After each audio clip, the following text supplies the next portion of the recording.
Hey, everybody, welcome back to the One Page One Shot Club. I am the master of ceremonies and the master of games tonight, Ryan Doyle. And to my left on screen here is. I'm Brad Wolf with Dire Den. And I'm Mike from MBR. I am Bunch of Birds, aka Jim. We are birds. Well, you are birds. You are seagulls, in fact. But let's not get too far ahead of ourselves, ladies and gentlemen. When the sun rises in New York City, it shines on the tallest buildings first. And at the peaks of these skyscrapers, the rosy red fingers of dawn caress the penthouses well before day has begun for the lowly denizens of the lower floors.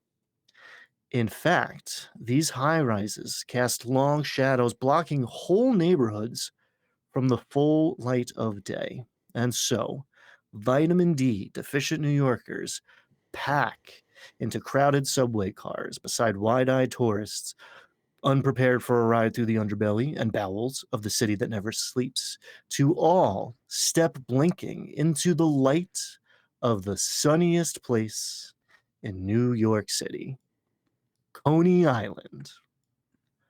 On this particular morning, there is an even greater flood of people heading for Brooklyn than usual because today is the 31st annual French fry eating contest. The lofty smell already mingles with the odor of hot dogs and jet exhaust from planes flying into JFK to create an alluring olfactory cocktail carried on the ocean breeze. The salt air is also saturated with sound as well. A chorus of voices speaking languages from all over the world, the calliope cacophony of dozens of carnival rides and amusement park games, the shouts of sideshow barkers, the screams of people wondering if this century-old wooden roller coaster was really a good idea, and faintly, in the distance, the unmistakable cries of a flock of seagulls. Gentlemen, you are a seagull. Your beak is a jagged shard of hate, your eyes twin pinpricks of malice, and in your brain the words "fuck you" written very small thousands of times on scrunched up gambling tickets. You'd be profoundly stupid if you weren't so aggressive. Your daily operations are so immediate, so self-centered, and so vicious that you are almost impossible to outmaneuver. This is Everyone is Seagulls by Grant Howitt, creator of Heart and Spire and a ton of awesome one-page TTRPGs, none of which I believe are going to be as dark and sinister as this. So Wow, we're going to what an intro to the game. Yeah. I was had a long like, oh time to man, this prepare is this sounding epic. Yeah. I like to set the bar really, really high and then limbo under it. I've never had so much respect for seagulls until now. I tried to get you into character here. I'm going to ask all of you to start by rolling a d6. We're going to re-roll dupes because I want each of you to have a distinct mission in this game. Sweet. Your brain is an unrelenting pachinko hell of frantic ambition. You have a mission for today. It is your everything. Technically, you're supposed to roll each time you get a new seagull, but I think that's going to happen quite a bit the way I plan to run things. I see two threes. Was there a re-roll? Yeah, I think Mike came in first, so I'll re-roll. Cool. That was a 6. Brad, you got a 3.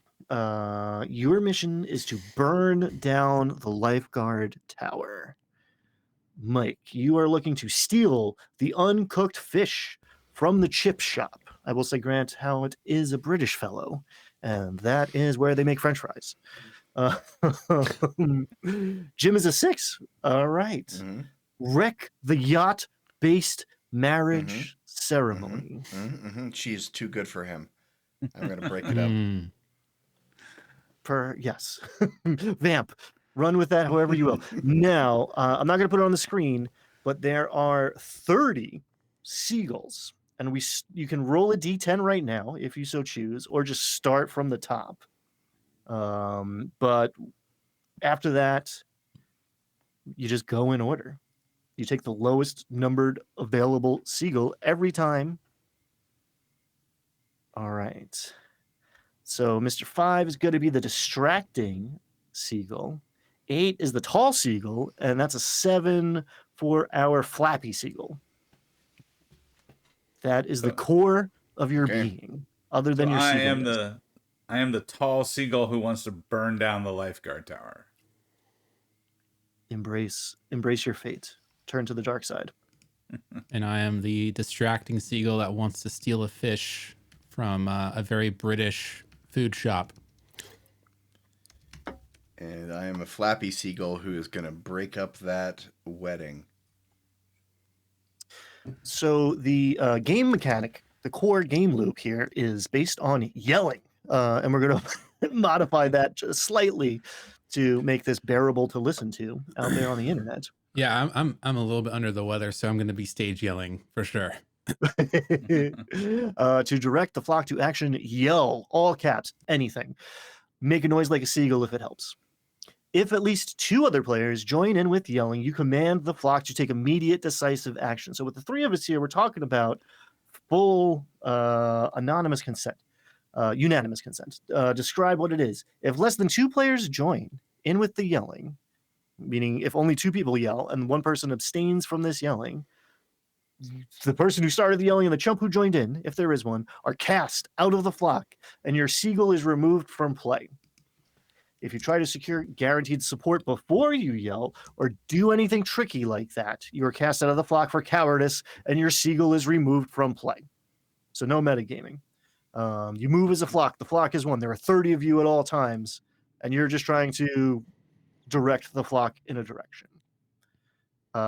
Risky actions. I'm not going to give you examples because they're going to come up when the flock makes a risky action. The GM, that's me, determines how many seagulls will be removed as a result. 1 for the least risky, D3, which is half of a D6 for you math encumbered people, for pretty risky, and D6 for actually very risky.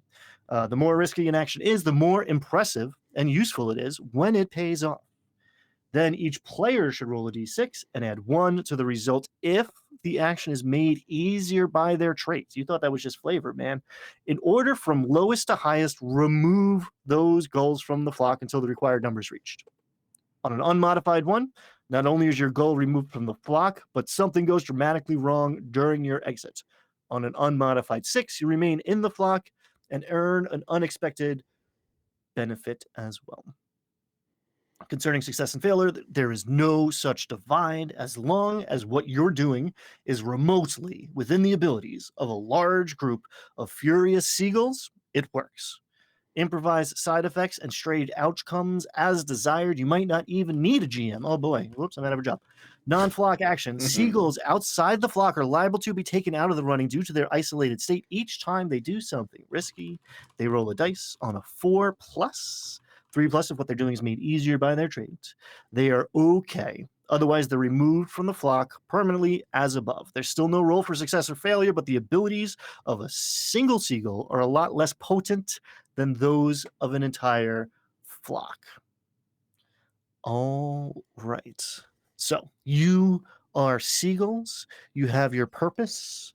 You have your traits. You move as one horrifying ball of feathers and beaks and poop. So much poop. Not that it matters, but the dice board here is also our battle map of Coney Island. You are currently out to sea. I'm just looking at all the shops, marking my prey. Say, fellas, do you smell French fries? I could swear I smell French fries. I definitely smell French fries. It's wafted in the air. It's time for us to make our mark on this world. And do you want some fish too to go with your French fries? That sounds like amazing. Like the combination of fish and French fries. Doesn't that sound great to you? And by the way, I'm like covered in garbage. It's like hard not to look at me. I got like the rings from like the plastic rings from like a 6-pack all over me. Pieces of foil like matted in my fur or my feathers. I'm just like, it's almost like I wear it as like fashion. Doesn't that sound great to y'all? Distracting bird. I keep trying to answer your question, but then I keep forgetting what you asked me. I asked you, how are you feeling today? Tall bird, do you know what he's talking about? Feelings? I think I heard of those things. But I think he also said fish and chips. Feelings, Yeah, that's what I fish said and the chips. first time. I propose we go get some fish and chips. Exactly. Fish and chips! Fish and chips! Fish and chips. Fuck. It's settled. You right. notice that I'm not actually that much taller than everybody. I just have a scar on top of my head where I was attacked by, some bigger bird. And that scar gives me this weird, like, cowlick-like thing that makes my feathers shoot up almost like a mohawk on the top of my head. I'm getting cockatoo vibes. So I shall draw your attention to the fact that there are two Nothons on the map. The famous Nothons chain. This one is attracting a crowd as they are preparing to host the French fry eating contest. I don't know if that actually registers to you or not, but there seems to be a whole bunch of people congregating around this one. This one back here says, "Ye old Britishy Nothons." Do we know English language as seagulls? 0. No. Okay, cool. It kind of all smells like French fries to me, guys. I don't know. Maybe we just start our way from the first one we see and keep on going until they're all gone. Oh, like a checklist. I love it. Yeah. Organized. Or we just go around and poop on everyone down here.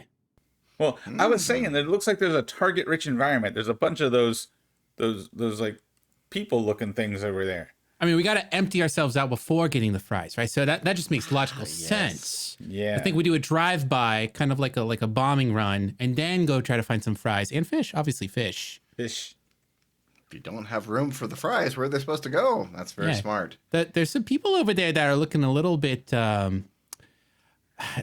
these other people over here on the beach, they look like they're kind of like mobile and whatever. There's a whole group of people over there that I see, and I'm looking at a place where it's like there's like nice rows of chairs and people are kind of like sitting down, congregating, looking at each other. And specifically, there's one person in a very big white gown. That sounds like they're easy targets over there, I think. Is that what I think it is? Is that a yacht? Sure.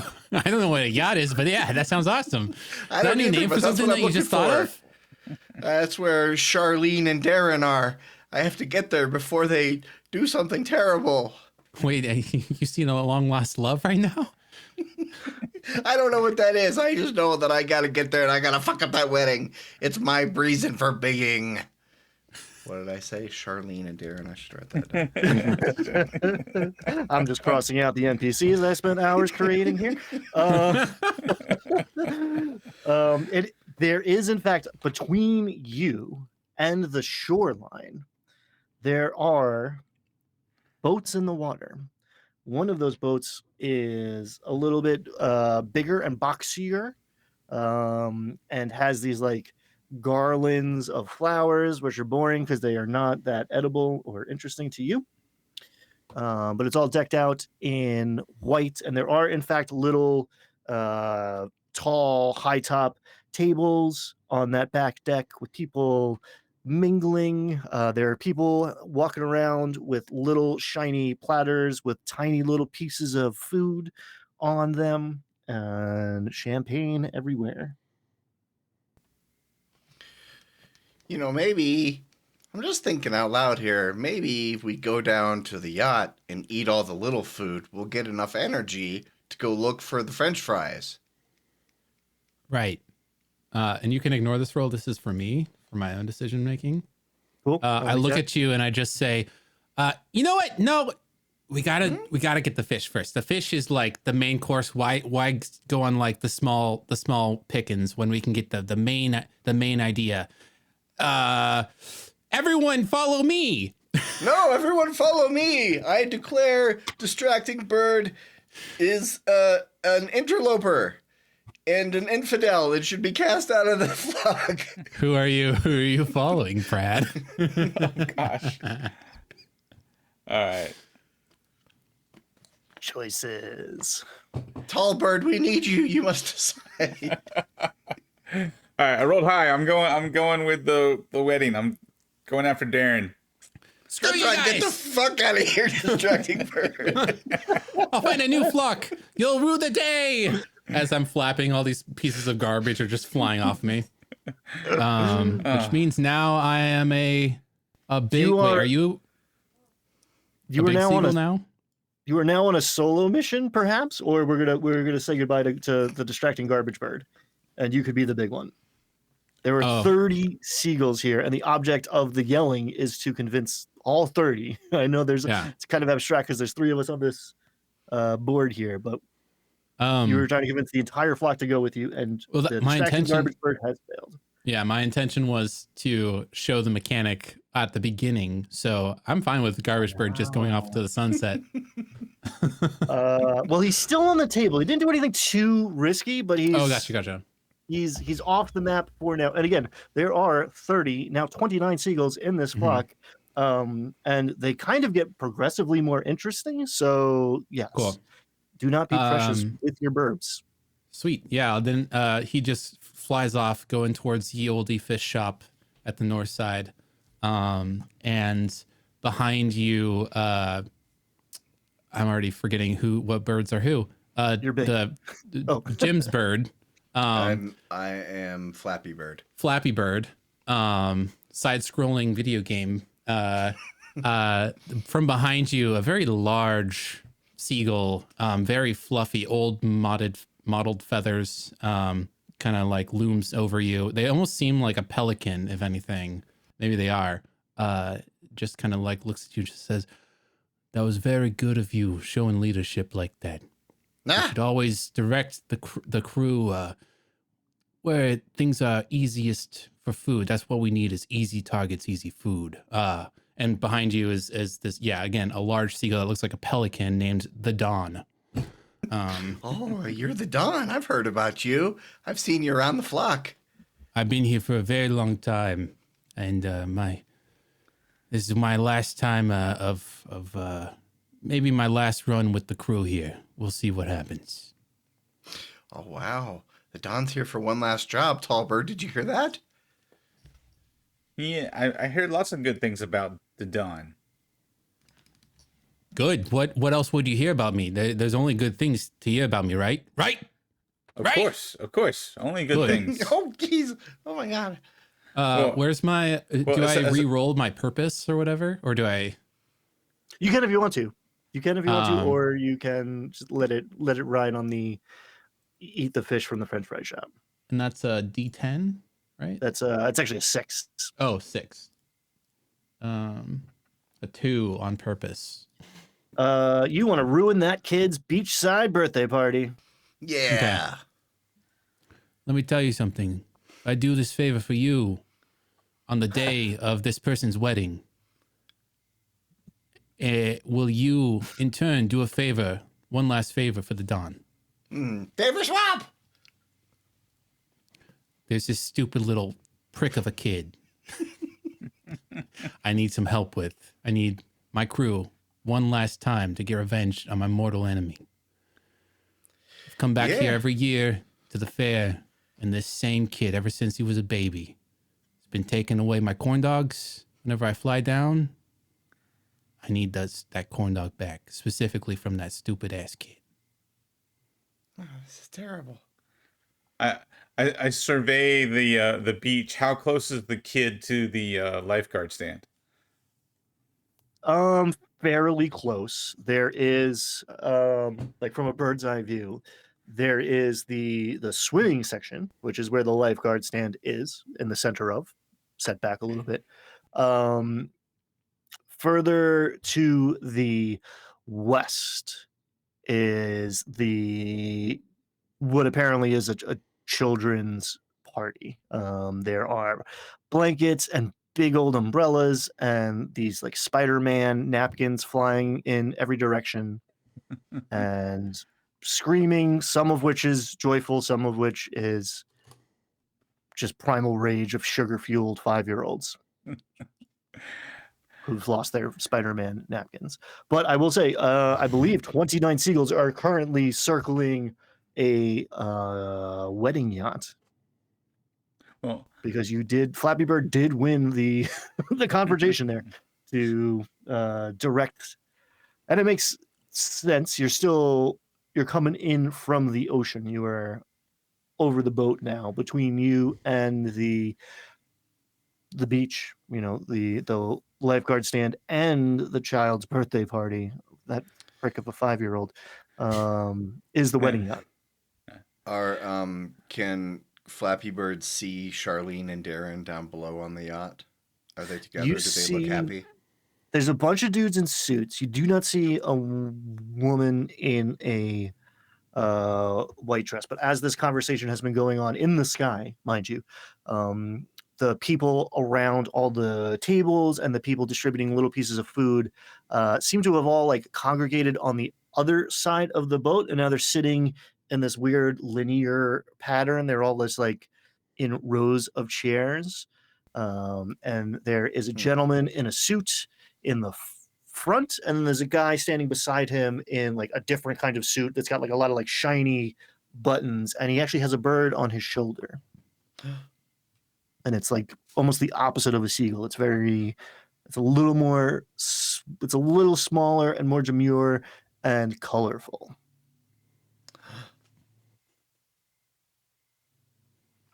This is unacceptable. Flappy's gonna say, Charlene, I'm coming for you, and he's gonna dive bomb. You actually know the names of your enemies. I like it. Flappy Bird cannot abide this. He will leave the flock and attack that bird specifically. That bird's got to be the cause of all this. It's the reason Charlene left. It's got to be. Okay, solo mission. I don't know why this feels so important right now, but just roll a D6. Does your flappiness? Oh boy! Full on kamikaze. I'm not expecting to come back. Does your flappiness help you in some way attack this bird?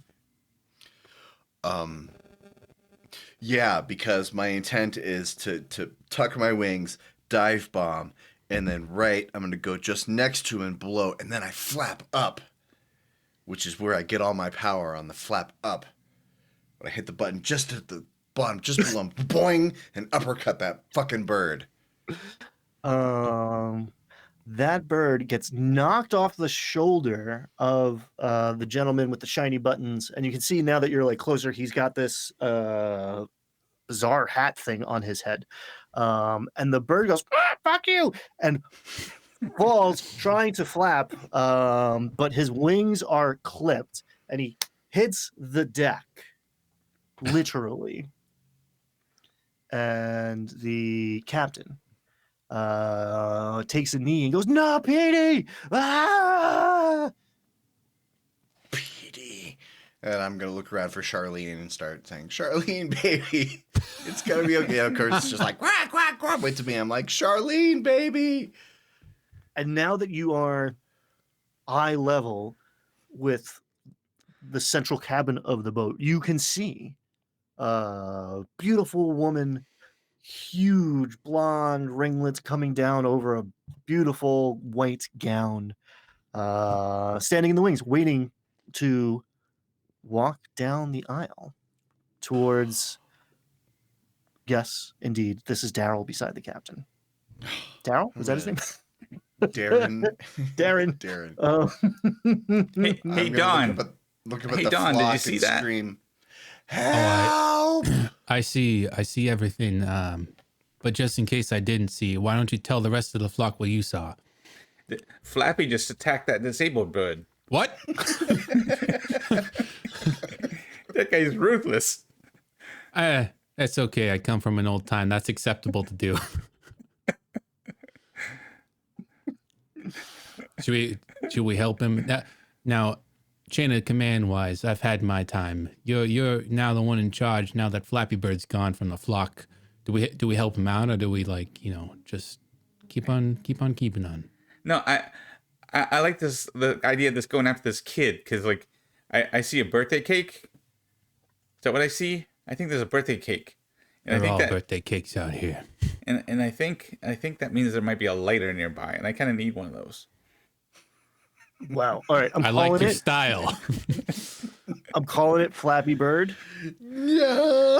is gone. Heartbroken, lovesick, rolling around with Petey the parrot, getting swatted at by a captain's hat, and we cut to Sharp Seagull. Interpret that as you will. As now part of the flock. Tallbird is yelling to go. I know, actually, I think the consensus is we're going to the birthday party. Quick, while Flappy Bird is distracting the group, take your lighter, son. Get it. Get the thing you desire. Grab it by the feathers and never let go.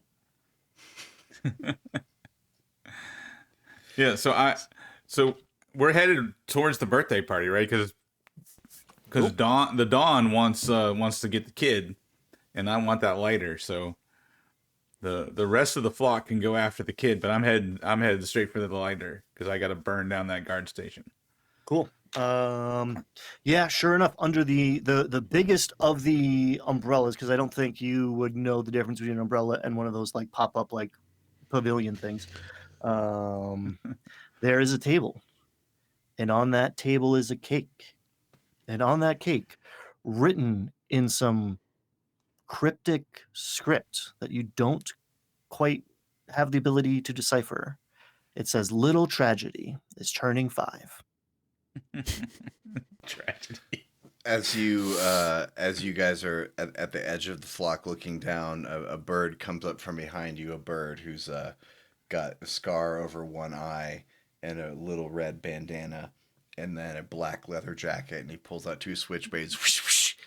Hey guys, how you doing? Don, I don't see you in this part of the flock too often. Where'd you come from? No, I've usually just kind of sit in the back, but there's one last thing in life I need to do. Oh yeah, what's the play? I'm with you, boss.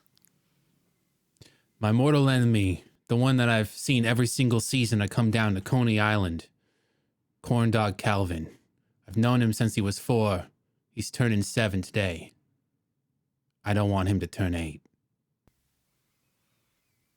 Or I just want to ruin his party. One of the two. Maybe not as violent as I'm kind of presenting it, but a little. I want to mess his day up because he's messed up so many attempts of mine to get food from these parties at the beach. So, Sure, boss. Whatever you need, I'm down for a little wet work if it comes to that. And then maybe after we could go back to that yacht because I do kind of need to avenge Flappy's death as I owed him a life debt from previous Yeah, flock. sure. You guys didn't know him. Yeah, that's Flappy fine. was That makes sense to me. I mean, we are very loyal animals, us seagulls. Scientifically known to be the most loyal of animals. They made Who for cares minutes. about dogs? We're the loyal ones, right? We are man's Yeah. best friend, but also worst enemy. Yeah. On the boardwalk between you and the amusement park, the food, the sideshow. Now that you mentioned it, there are a ton of dogs. They seem to be wearing clothes, which even is weird. But there are all these like little dogs in like bow ties and two twos. But yeah, sure enough, there is a cake for tragedy, and there beside it says, "Our little prick is turning 7." All right, Sharpie, Tully, I don't know if you two are with me, but I need to do this. We're going in. And I Go with just you, boss. tuck my wings back and just straight nosedive towards the cake to use my body as a weapon to try to destroy said cake. Okay, And that then feels also like possibly pick up a corn dog on the way out. you've upped the difficulty. This is now pretty risky. All right. So I'm gonna roll a d6. I am going to roll it myself because I want it to be Okay. a secret. Mm. Because this is determining how many seagulls this will cost the flock. This little maneuver here. I need, before you roll the dice, for you to sell me on any way your trait makes you better at this current Well, it's motion. easy. It's easy to aim at this cake because I am so big. I'm like I said, almost like as large as like a pelican or an albatross type of thing. In fact, some people in the lore of this seagull group maybe think that I'm half albatross, half seagull. But yeah, it's a target that I've known every single year for the past 3 years. I've come to the same party every single time trying to get the corn dogs that I need to get. And this is a plan that I've been thinking about in my brain. This is why I stepped down from leadership of the Seagulls itself and why I've been in the background for so long. For the 3 years is a long time for a Seagull to be in a group. This group specifically, we've already lost 2 within 10 minutes. Yeah, it's most of their life as far as I know. I looked up zero seagull facts. I considered it and decided, no, I'm going in blind. I don't know a damn thing about seagulls more than the average person. So 3 Right. years is about their life expectancy as far as So I'm for concerned. 3 years, I've specifically planned to target this exact birthday party, this exact cake at this exact time of the year. And my body's huge. That's all I got. Okay, I would give you a +2 if I could. I'm only giving you a +1 though. Okay. To sharpness and or tallness 8, because we're all rolling d6s. The lowest, some number of the lowest are out. Okay. Do I need to roll now? Is that the... Everybody's rolling a d6. So Sharp is gonna go switchblades out front, arms crossed, so he corkscrews through the air on his downward descent. Total Okay. And spinning, I'll even, spinning like- blades of seagull death. I'll even like kind of like how rollerbladers rollerblade behind each other. I'm giving you that like that speed boost behind me. Drafting. Yeah, drafting. That's what I'm looking for. Yeah. I got a +1 for drafting, GM. Sure. Okay. Brad, roll me a d6. I'm falling in behind. All right. So the dawn. Mm-hmm. An entire flock of seagulls swooping in from over the ocean. They were kind of like circling this yacht far out to sea, not too far out to sea, because he can't leave New York territorial waters because he's on parole. But the seagulls suddenly turn inland, and as one in that weird collective hive mind that birds can exhibit, flying in a flock, filter in underneath this canopy chaos, cake, Spider-Man napkins, crying children, just devastation. The Don grabs a corn dog on his way out, taking back to the air 2 seagulls fewer in the flock. Brad and Jim, you're getting new ones. Sharp. No! and Sharp, Tall I had such a character arc and vision for him. did You'll be not make it remembered. out. I was gonna Sharpie say, was don't- the best of us. Also, tall guy was pretty cool too. I was He going to was advise you pretty to tall. not That's develop true. as much, but it's actually, I think it's better for you to make a very rich character for me to just swat it out of the sky. So who's next? I can tell you if that's easier for Feathery all of Seagull? us. We Feathery. skipped loud, which I don't feel too bad about, but there's a loud and there's a feathery in play. Who wants what? Go ahead, Brad. I'll take loud. All right, I will be Feathery Seagull. I can do that.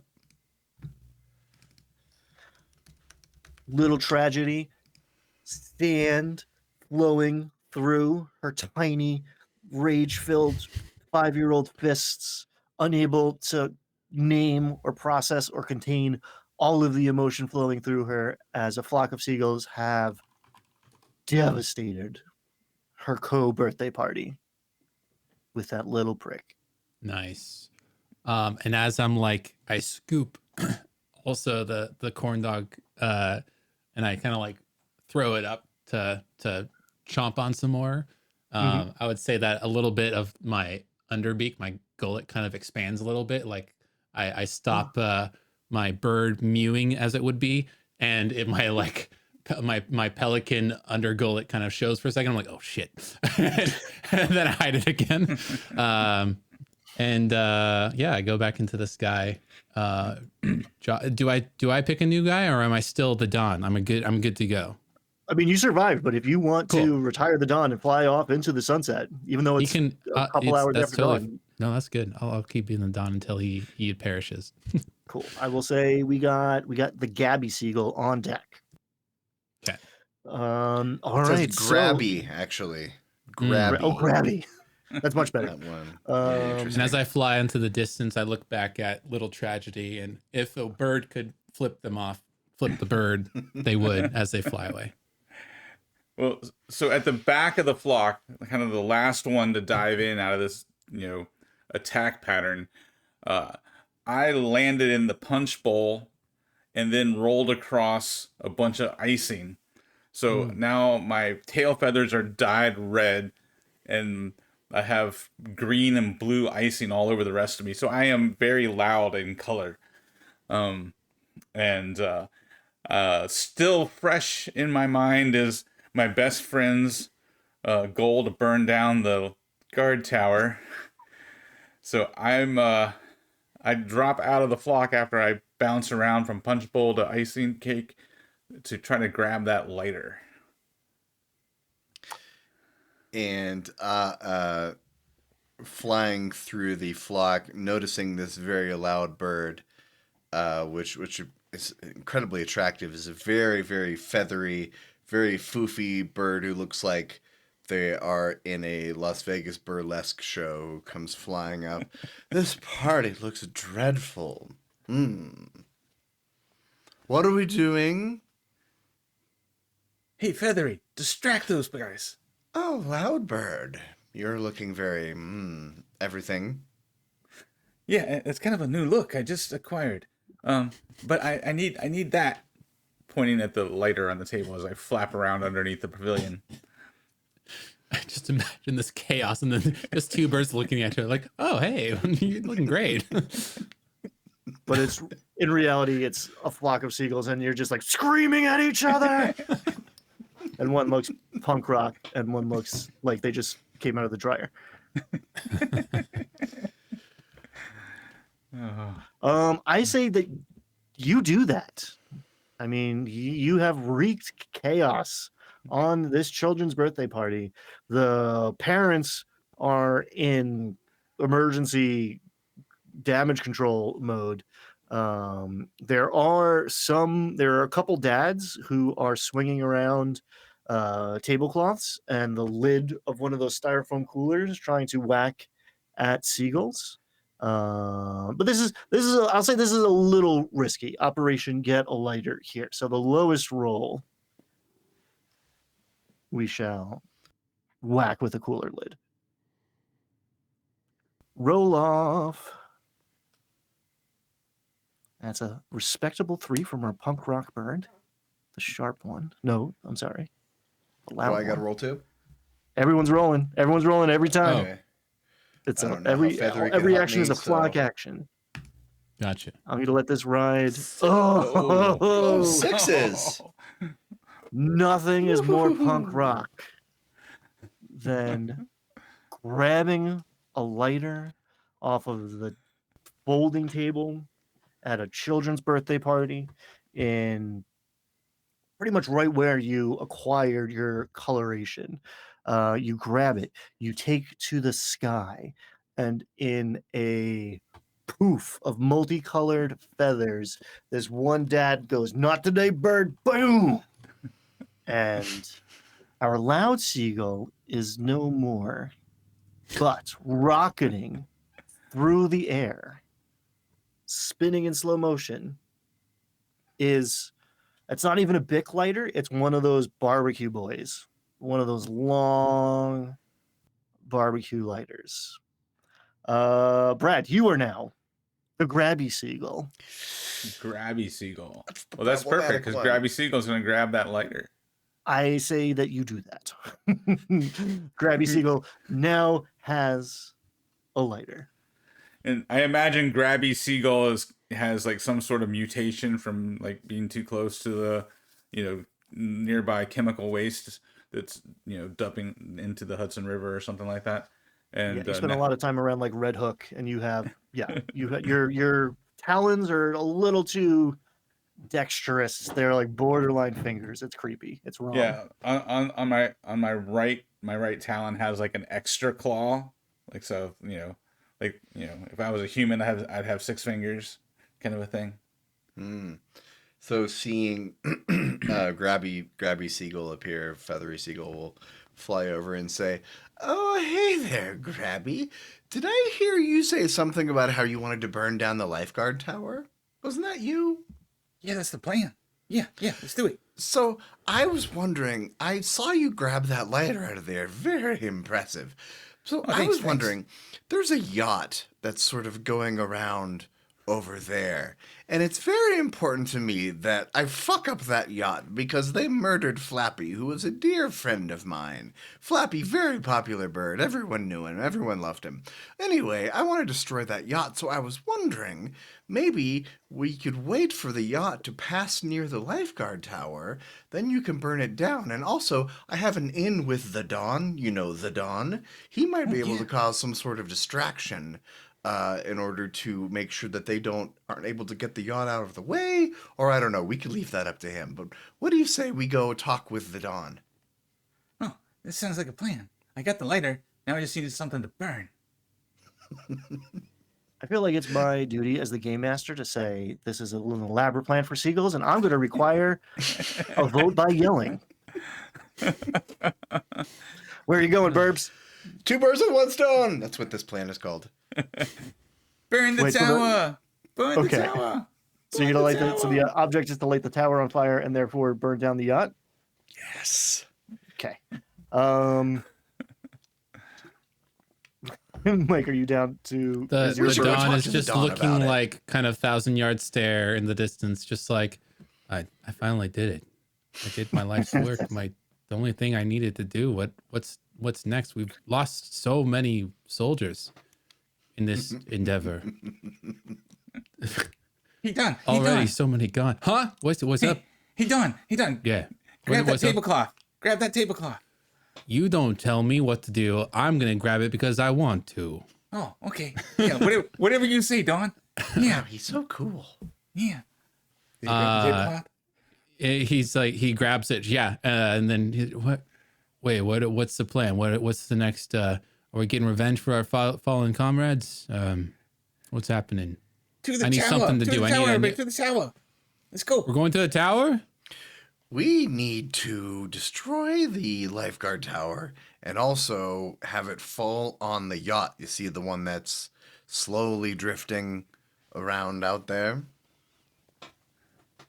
Yeah. No, that's just crazy enough to work. I like both of your styles.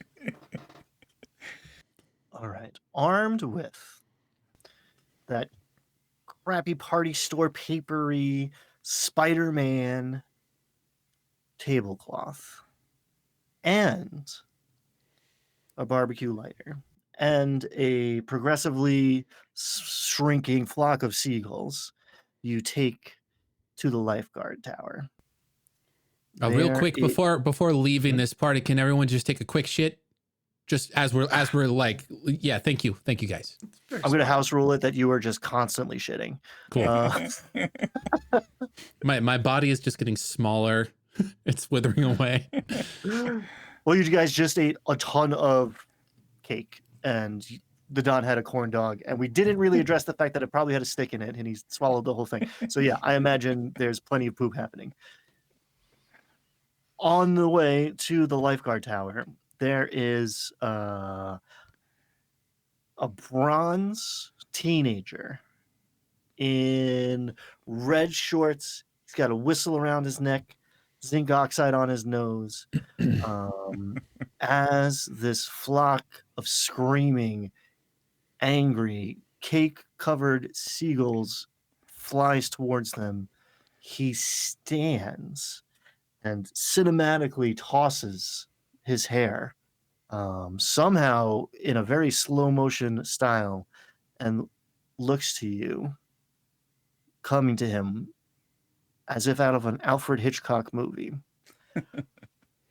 This feels very risky. We are literally playing with fire here. Okay, give me rolls. Tell me if your trait helps you do the thing that you're attempting to do here. I've got my mutated grabby claws with my extra talon. I will give you a +1 for being an abomination. So I'm flicking the lighter to get it lit and trying to light the tablecloth on fire. Jim, I'm tempted to give Feathery a -1 for being the most flammable seagull in the first 10 or 11 that I've read so far. So you want to talk me out of that, or?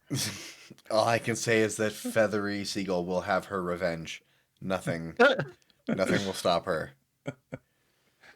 And by the way, while we're doing this, we're lining. So the plan was we're lining this tower up to fall onto a yacht in the water. Yes. Okay, Yes. Cool. Just making sure. That's what's happening in the sea. The seagull has a brain about the size of a pea. Yeah. Maybe it's a walnut. It's It makes only- perfect sense. It's gotta reach. We'll get to that part. I guess yeah, since we're pea-sized brain, I guess in my eyes I'm just like, okay, the best way to make sure that this thing lights on fire is if I'm lit on fire too. I'm just gonna wrap the tablecloth on me and try to fly to the biggest spot on this lighthouse. I love it. Everybody roll dice. Self emulation is in effect. That is a critical success, which we didn't really address the first time you guys rolled 6s. All right. With your bizarre, disgusting, and disturbing hand put, you light the Spider-Man tablecloth on fire. It is not graded to be non-flammable, even though this is built for children. It came from some cut-rate shop down in Chinatown, and it ignites. Is cake frosting somewhat fire repellent? To a degree, but you are wrapped in a fireball. So Cool. Streaking out of the sky like a meteor is what some would say looks like an albatross. It's like a comet crashing into the side of this lifeguard stand. It goes because you are still a seagull. Quick, the Dawn needs more frosting. Get more frosting for the Dawn. The Dawn's cooked, baby. Fried chicken here. It wasn't fast enough with the frosting.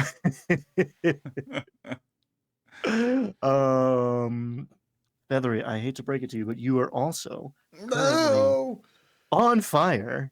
Perhaps not dead, but flying away from the flock in a panic. I imagine, back to the ocean to put yourself out. I To stop, imagine drop, Feathery probably and just roll. floated up and up and up. Just too feathery to lighter than air. Floating out Like in a space. hot air balloon. Like a Chinese lantern, because you're slowly burning up. Grab Feathery! Wafted Grab to the sky. Feathery! Grab Feathery! I like to think that as I'm in this blaze of fire, I do some like grandiose speech about how, every bird deserves their corn dog and no more birthdays will ever, with the falling of this tower, will ever transpire here on this beach again. And this beach will belong to all of Seagull kind, and just, and then just gone. Like,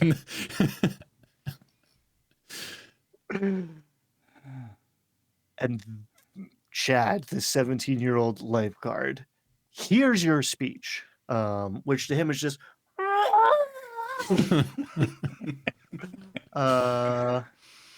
and looks down and sees that his lifeguard tower, which is like, what is it, 12, 15 feet tall, is currently set ablaze.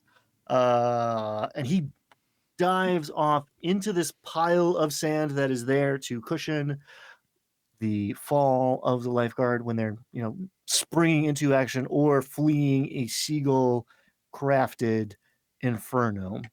As, yeah, sure enough, this lifeguard stand is on fire. It looks like it might take a while to burn down. And it was a matter of like parallax. You guys were moving really quickly, and it seemed like maybe it was a lot bigger than it was and could maybe fall onto the boat here. But you're gonna need a much bigger tower or to convince the boat to run aground to get the lifeguard stand to fall onto the yacht where the wedding is happening. I'm gonna need you guys. We're getting up there now. What do we got? Round and Cruel are on Which the one do table. you want to now. be, Mike? cool. So I'm a round seagull. Sure. Yeah, it looks like a freaking Pixar seagull from Up that has a ball stuck inside of them. And whenever they flap or like speak, like squawk, you hear like that little rubber like bouncing sound almost coming from the inside of them. And their voice is kind of muffled up too. And then floating just behind Round Seagull, hovering up, you see a seagull with a full hood up and Emperor Palpatine eyes and head down. And Cruel Seagull says, "So the dawn is finally dead. Now this is my flock." All right. The island is yours. There are people panicking, running off the beach in all directions. Now, this is a fairly localized effect because this is, of course, New York City, Coney Island, the day of the French fry eating contest. So the epicenter of destruction doesn't really reach the boardwalk. So far, your reign of terror has only taken place on that strip of sand that is the beach. Cool. What's the play? Round Seagull is having a hard time flying. But as you say that, Cruel Seagull, he's just like, yeah, no, it's great to have a new leader. It's really nice. Can we, what? I need a new goal, by the way. I just realized, I have to roll a D6. Roll a D6. I'll skip ahead if it's one we've covered. Fuck up the Kishi Dog Parade. Oh, yeah, as I'm flying, it's great to have a new leader. That one was so obsessed with like something corn dog. I don't know, but our real enemies have never been the humans down there. They're the ones that have food. They give us food, but they give so much attention to the dogs and feed the food to the dogs. Every time I try to see some food, they always like hand it to their little puppies down there, and they're becoming more and more like people. They're dressed up like people. We gotta stop them before they become people. We're the people. We become people. Yes, you know what? We need to close. I know a bird who's I feel like there's a really squeaky good toilets out of Round Seagull. I know a bird who's really good at grabbing things, and I have an idea. What if we went down there and grabbed some of those dogs, flew them up very high, and then dropped them over the yacht where Charlene and Darren are about to finish their illicit nuptials. Flappy must be avenged. Yeah. I only understood half of those words, but yes, I'm down. Yeah. Yeah. You sound smart. We're gonna dog bomb them. Yes. Is that what you hear? Yeah. Yeah. And we can do that. Dog Let's bomb target the yacht. smallest one and gang up on it, pick it up into the sky. That's smart. We should start with something achievable. Or that Saint Bernard, one way or the other. You could probably solo it. All right, do we have a quorum of seagulls here? We're going to the dog parade. We're gonna scoop up the whatever. We'll see. That's like pretty risky. That's not like super risky. Guess it depends if you pull the Bernard or not. Okay, so yeah, sure enough, there's not a ton of onlookers as you might expect from what has been labeled a parade. It seems mostly to be participants, but sure enough, there is a line of mostly froofy. There are some bigger dogs in the mix. One of them is dressed as a lobster. One of them is dressed as a cowboy with a tiny hat, and he keeps trying to shake off his head. There are several ballerinas and just like dogs wearing baby clothes. And beside each one is an owner that looks remarkably like their dog in ways that are adorable and or right on the border of sad.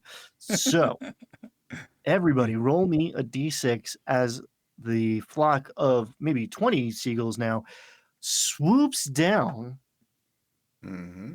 hoping to lift back off with the dog that they are going to drop on a wedding. We're headed for the lobster. So sounds good to me. And I'm going to try to dive bomb the ground so hard that the kickball inside of my body that's been lodged in there makes me bounce off the pavement to be able to grab the dog easier with the momentum bouncing off the pavement.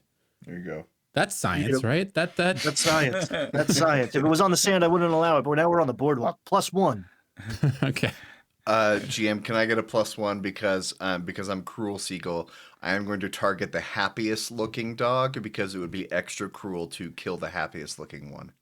Sure. And more There's a sad for their Yorkshire owners. Terrier that is just beaming, tongue out, Yes, that wide one. smile. That is, in fact, the lobster dog. Do I still get a +1 because of my grabby claws? I'll allow it. Yeah, because that evens it out. So now just the highest. Critical success. Critical. Oh no, wait, that's 1. All right. Oh no! It's oh no! wild how well it defies the imagination. This seagull that on the surface of things looks pretty unaerodynamic because essentially a ball comes swooping down under this Yorkie, and there's the sound that we all remember from childhood of a kickball getting kicked. It's like boom, and you bounce off the surface of the boardwalk, launching this lobster-clad Yorkie into the air and into the open wings of this cruel, evil-looking seagull. Fuck you, Charlene and Darren. Grabby gets eaten by Saint Bernard, and we are. It was worth it for the cause. Cruel seagull. I don't know what's next, but you're the leader now. You're the oldest one here. Yes. And I'm gonna say, I think like there's a bunch of seagulls keeping this Yorkshire Terrier in the air right now. Yeah, it's yapping up a storm. I think it's mostly in shock right now. It hasn't quite processed what's happened. The lobster costume hood is over its eyes, and it's kind of like shaking, and it's doing like that cute little swimmy doggy paddle thing because it doesn't quite understand what's happening, but you're holding it over the water, and there's just a primal instinct to start swimming, even though it's hundreds of feet in the air right now. I'm going high, big splat. Brad, I think you're sticky seagull now. Yep. Oh, I love it. So there was one of us, me, got stuck at the tower battling Chad, the lifeguard, and now I come flying over to the group all covered in zinc oxide, sunscreen, and like just kind of shimmering in the sun with this white paste all over me. But also my feathers are all like stuck together and matted because I'm covered in this like gooey substance. What's your deal? You're Batman Seagull now.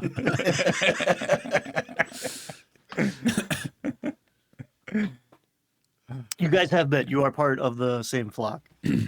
And Sticky Seagull just has like this like wide-eyed kind of shocked look on his face, like, I can't believe I survived. That lifeguard was nuts. I mean, to be fair, we did dive bomb with a fireball, so I think he had the right to be nuts.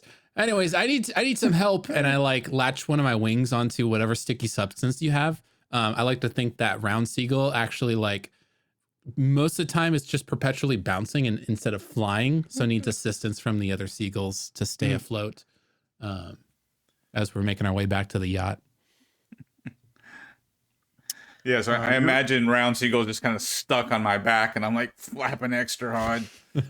Ugh, good God. I'm helping too. Doesn't feel like it. What did It's the dog. It's not me. It's the dog. The dog turns to Cruel Seagull, flips off the hood, and it is at this point you realize you are holding a giant rat. And he goes, "Hey, fucko, put me down. What are you doing?" You're not a dog. Yeah, and you're What not are a you? fucking pigeon. I don't. What are we doing here? Why put me down? I was getting the treats. Oh, I'm gonna put you down real soon. We're almost. Don't worry, buddy. Man, it's super You all lucky that we all speak the same language. Well, you are sky rats, and I'm a rat, so it works. Makes sense. Sorry, we're gonna kill you now. Well, been nice knowing you. Not dog. So I gotta say, Not dog. I mean, we are at an agreement. We are dropping a giant rat onto a wedding party on a yacht. Well, it's a little risky. It's a little risky. So far, you're in the sky. So lowest roll is out of the flock. We'll put it that way. Temporarily, maybe. Any seagull can have a swan song if I haven't killed them already. Ooh, critical success There from we go. Sticky. Perfect. Love it. All right.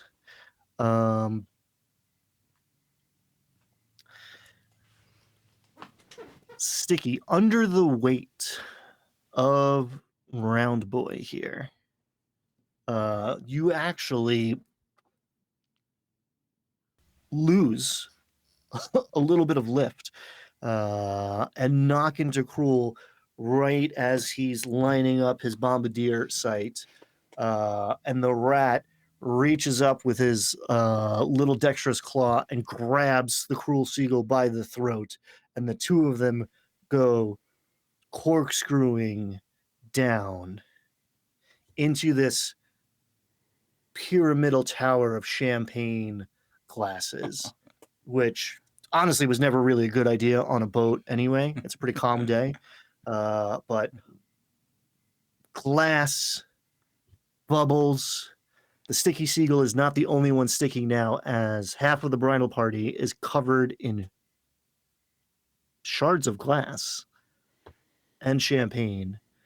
Chonkers, the giant rat, stands up victorious and goes, "Fuck you, seagulls," and runs off somewhere into the boat. Jim, you are now Sneaky seagull. Sneaky Seagull. I shout back at the yacht, and I'm like, "Fuck you, Darren! Fuck you!" Yeah, guy that we're supposed to know and hate. I follow that. And it was the first dance. Perfect. Cruel Nice. Seagull went down the way that he lived by throwing rats at situations. And then shards of glass erupting. It's the perfect ending. One that only us can dream of. Very fitting. Sneaking up over the edge of the boat railing is Sneaky Seagull at the very edge of the flock, and then darts back down. You see a groom standing there, wide-eyed, aghast, kind of unsure what to do, and a bride, teary-eyed, smacking him while looking for her mother or anyone who can help save this, the day of her wedding.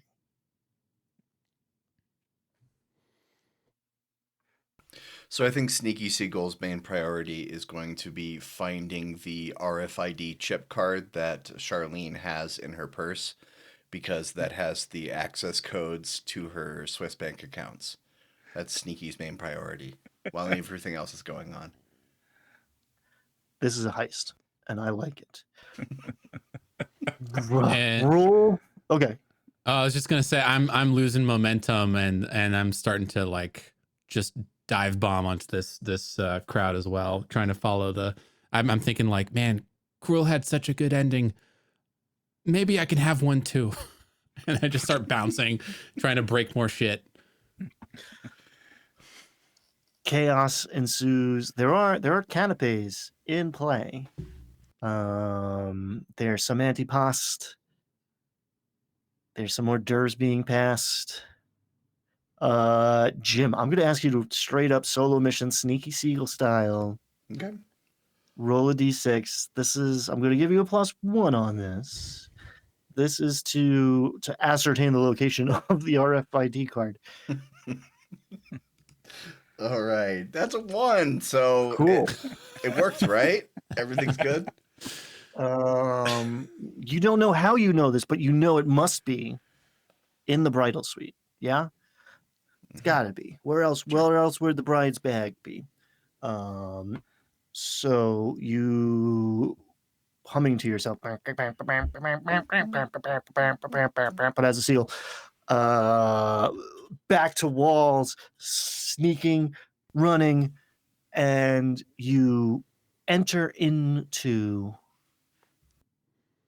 the cabin of the ship, and the lights turn on, and there's a parrot.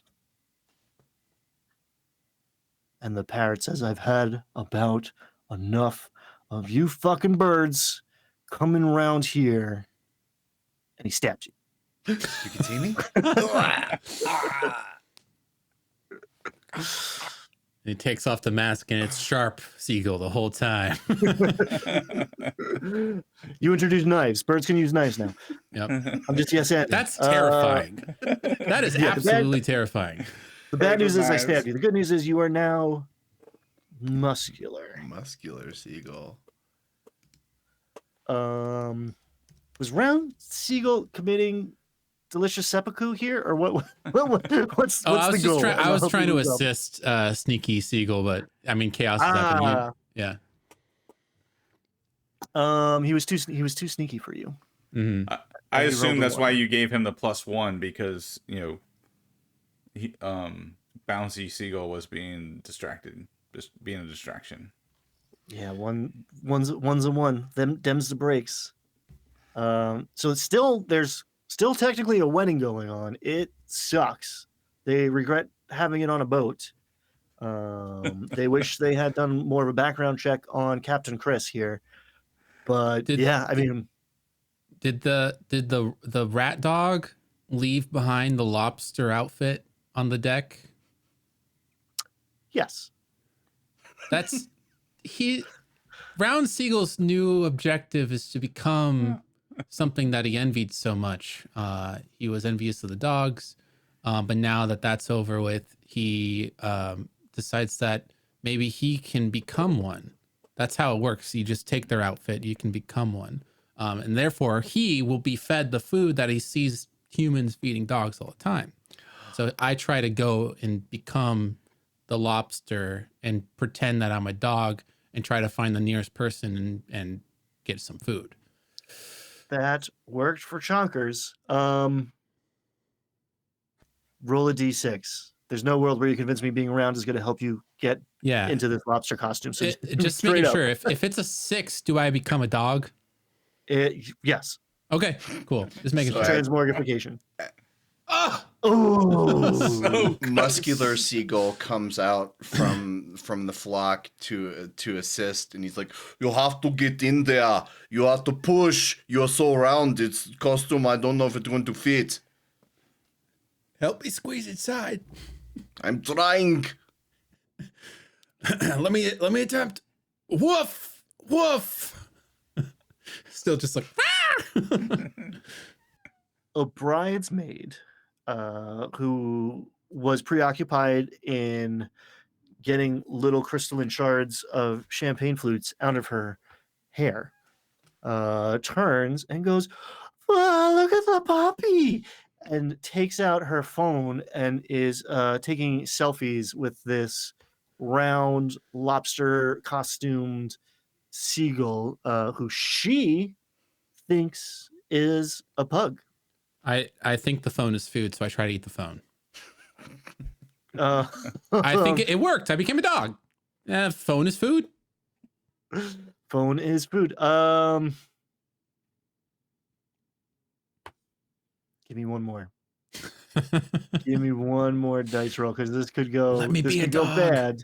I'm a dog. You are a dog. She goes, "Oh, bad dog. I'm taking you home," and you're part of her life now. And so perhaps she sobers up and takes off the lobster costume and realizes you're just a fat seagull who ate a kickball. But just for at least a week, she shows off her friends. Look at this dog that I found. And they're like, "That's a fucking seagull." And Round Seagull has never eaten better in their life. So for happy, not sad reasons, I'm going to say you are now playing the role of Fast Seagull. Fast, nice. And yeah, I mean, this wedding is only mostly ruined. The bridesmaid has a new puppy, and I'm sure we'll be in therapy about that after the week commences. The bride is having a bit of a breakdown and crying on her mother's shoulder. The captain is looking at all these like navigational charts, saying, I believe the blue stuff's got to be land, right? And the parrot is dancing on the grave of Sneaky Seagull. What do you do, Flock? I'm just gonna adopt the next mission on the list here, which I think is hog down as much fucking ice cream as I can until I puke. Love it. Yeah, I sort of feel like we achieved our goal here. I feel like Floppy has been avenged, and Charlene and Darren will know his name until the end of time. It shall be written on the inside of their eyelids when they try to go to sleep. Fuck them. Charlene, Darren, fucking assholes. Anyway, who wants ice cream and french fries? Yeah, I do. I want ice cream. Zooming and just instantly stops. Like there's no momentum carrying over. It just, yeah, no, that sounds great. Fries, ice cream, that sounds great. Also fish, we need fish, more fish and fries, and ice cream afterwards. All those fish and fries and ice cream afterwards. We can do all those things in order or at the same time because we're so fast we can do it at the same time. It doesn't matter what order we do it in. We just go and do it. We can just go and do it now. And I instantly like, but fries and ice cream first. That sounds great. Protein, muscular protein. You're a smart guy. And just I start eating all the ice cream I can as well. Wow, you have to talk to me about your supplement regimen. I'm very impressed. As I'm horking down ice cream, yeah, I was just like, yeah, that's fine. A lot of fish, a lot of fish. We need fish after this. Fish is a good dessert for what the main course of ice cream. So that makes sense. And I'm just like vacuuming, trying to eat ice cream with Sticky Seagull. Love it. I will say that there was an intermezzo course in play here. And there is, in fact, lemon sorbet to be had on this ship. I think you'll find it. What's it going to cost you? It's a little risky. It's a little risky. You've already paved the way here. I'm going to say, yeah, this is a one seagull maneuver. Roll me D6s. That's good, because Muscular Seagull is definitely all keto, so he is having a hard time finding things to eat here. There's a carving station.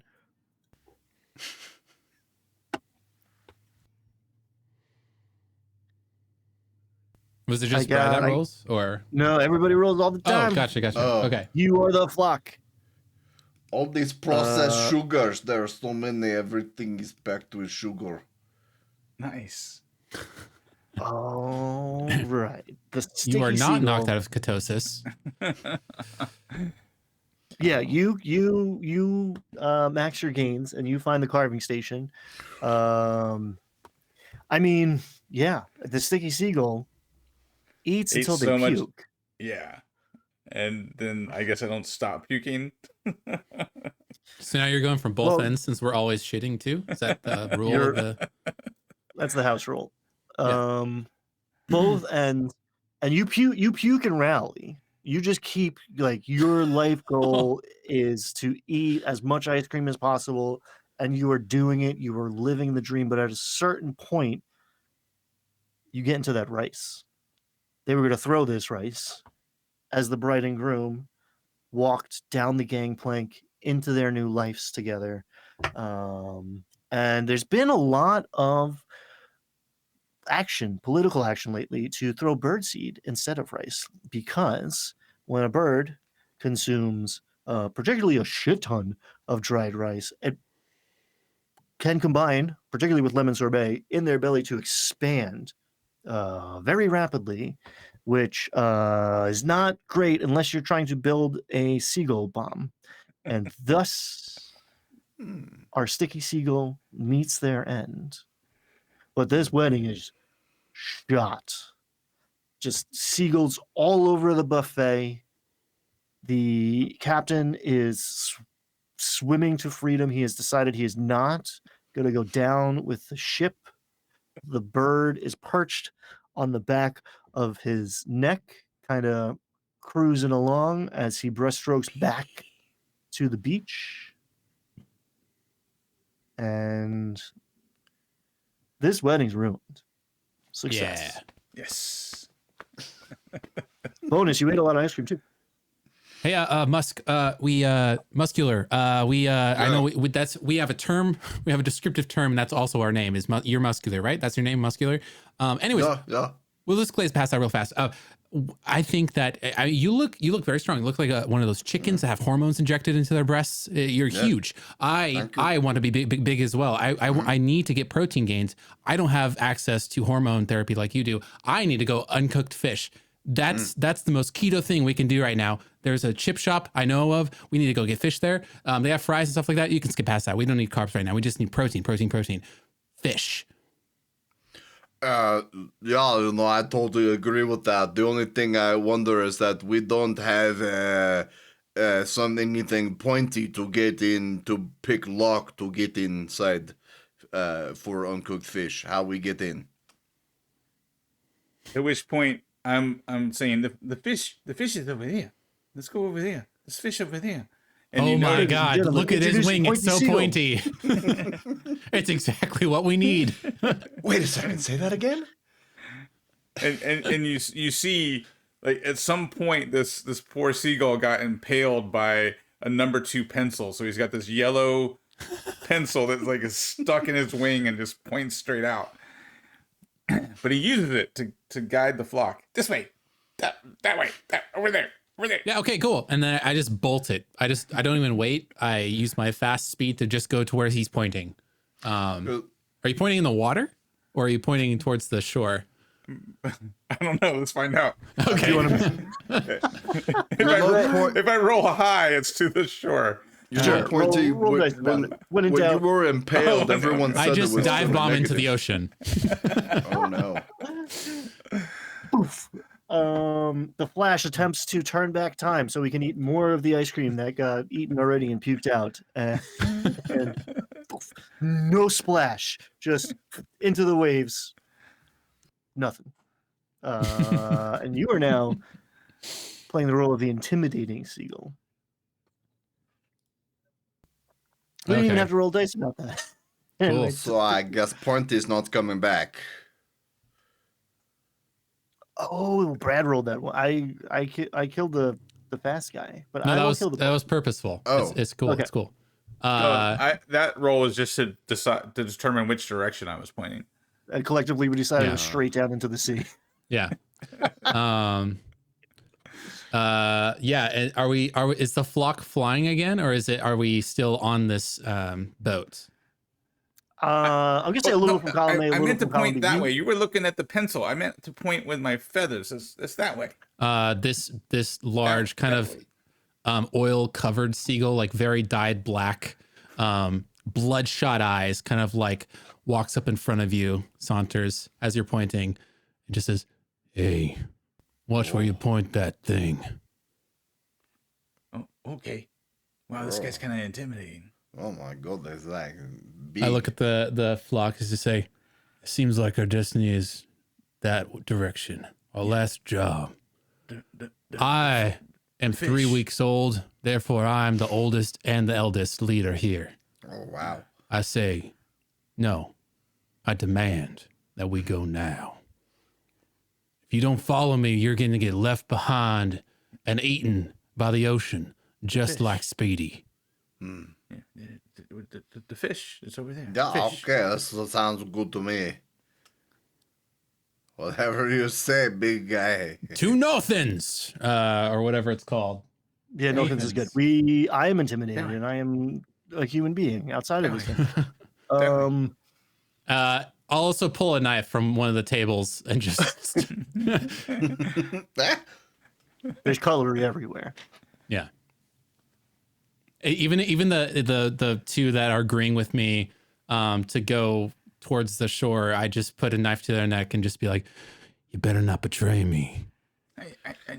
Okay. Yeah. Are you thinking about it? Are you thinking about betraying me? I don't. I was I'm trying not to thinking think about about. creatine. I'm trying not to think about you at all. One false step. That's all it takes.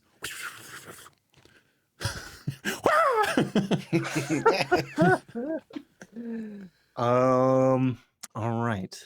There are two no thrones on the board. We got this one where there's even more of a crowd now. And then there's ye old no thones, old timey fish and chips, way in the back. Behind. He's gonna try to direct the group to if they want to follow to the old fish and chips place, if that's where the strongest smell of fish is coming from. Yeah, of course, whatever you say. What was that? Oh yeah, I was just, That's right. I was just agreeing with you. Wow. That guy's like a lot. He's a little too much. Everybody roll a d6. Okay.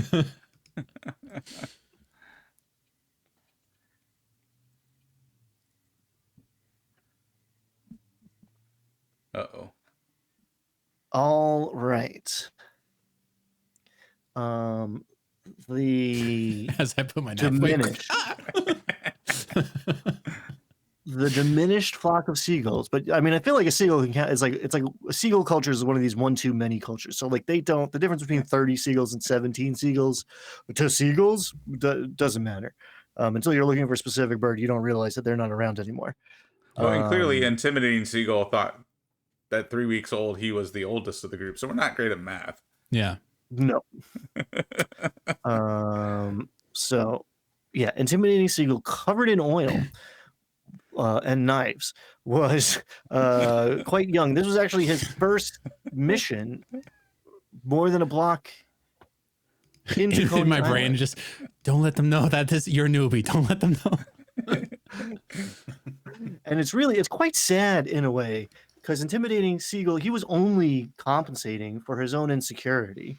And we can all learn so much from that. And, at 3 weeks old, the journey of personal growth and development has only just begun. And he gets slammed with the roller coaster car as he's flying way down by knives to ye old no thans fish and chips old timey shop. Surprising Seagull is surprised to be there. And yeah, you guys are Oh, where am I? walking around. Oh no. No phones. What's next before I kill you guys with another amusement park ride? Well, we're there to get fish, right? It's a fish and chip shop. It is a shop. There are big flat glass panel windows around like 2/3 of the building. The back end is all cinder block, and that's where the smell of fish is the strongest. In part from the dumpster, in part from the vents coming out of the kitchen. There are people coming and going through the doors, but there seems to be, as far as you're concerned, some sort of ingenious and evil invisible barrier between you and the inside of the restaurant. As we're kind of congregating, surprising Seagull goes to the front near the new appointed leaders, pointy and muscular Seagull, and just says, look, I've been around the block a couple times. I've seen this kind of thing before. That barrier, if you fly into it, you actually instantly die. It's like a electrocution type of thing. What we can do, we can split up into groups of like 3. Maybe some people go through the top, some people through the back, or maybe we can even just wait. Usually at nighttime, they actually like leave the place. We can just go in, uncontested. It's surprising because he's smart. That's surprising. Seagull is how I'm portraying them. So I mean, you're the leader now. It can be whatever you want. But this is my suggestion to you from what I've observed these past 2.5 weeks of being alive. Yeah. So, like, my idea is I punch really hard, real fast, going faster than the electrocution. Oh, interesting I feel like take. This Yeah. is work. No problem. Yeah, if you think that is a possibility, it could probably maybe work. Yeah. That's a surprising take, but I would argue that you should probably we can probably not touch the invisible electrical barrier, and instead just wait for someone to. There's a spot in the center. See that like colored. It's called a rectangle, I guess. If it opens like this, you can actually fly through quick enough to grab something, and maybe like some of us could keep the door open or the rectangle open. That rectangle right there? Yes, yeah, the one with the little noisemaker on top. Yeah. All right, come on, guys, that way. Oh no, we gotta wait till. I punched that one where Pointy Seagull said punch there. Well, I guess you made the order. It's a little risky to try to fly through a door when you're not quite sure what a door is, or how they work. I'm going to open the floor to convincing me that you are innately better at this than your friends. I mean, he's strong. And I'm like pointing that way. Okay, so no one has any advantage. Roll them up. Oh, come on. Yeah. Come on. All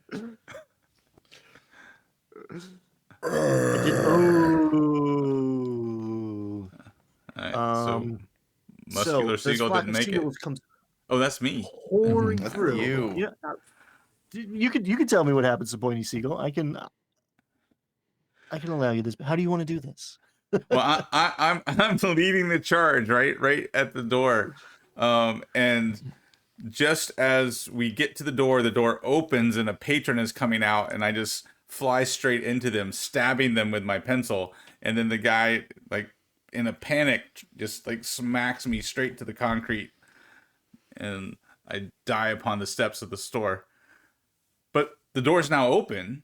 So the rest of you go flying by the guy. I was not expecting that to work at all. Wow. Okay. And then I just go in and we try to get as much fish as possible. You know, when Pointy Seagull got impaled with that pencil, everyone said we should leave him behind. And we didn't. It was his destiny. Yeah. It's his destiny. A little moment of backstory reveal. That guy that just got stabbed was, in fact, as a child, the guy who stabbed Pointy Seagull in the first place with a number 2 pencil. So, full circle, ladies and gentlemen. Masterclass in storytelling.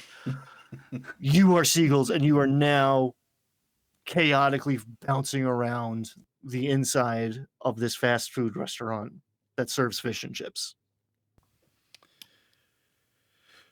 I think Brad, I'm not going Muscular to Seagull. reveal what your character trait is. Oh, okay. He put it on the screen. Dishonest Seagull.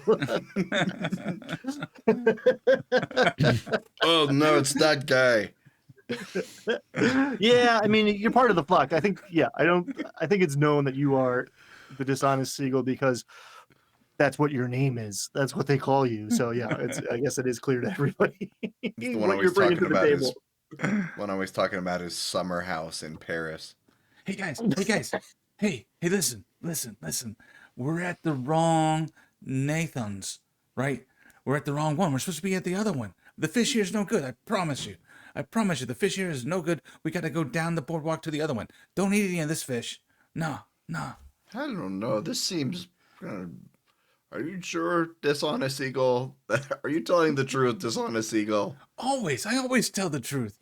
What? Oh, wow. That's very, I mean, I wasn't expecting you, Dishonest Seagull, to tell the truth. I'm honestly surprised myself. That makes sense though, that this place, it's farther from the ocean. I guess that makes sense. Yeah. Well, and the name of the place is Ye Old. Like we don't want to eat this. Ooh, it's like fermented. I'm guessing. Oh. The whole place doesn't smell right. Might as well try. This bubbly vat of whatever this is looks kind of interesting. It looks like kind of like the ocean.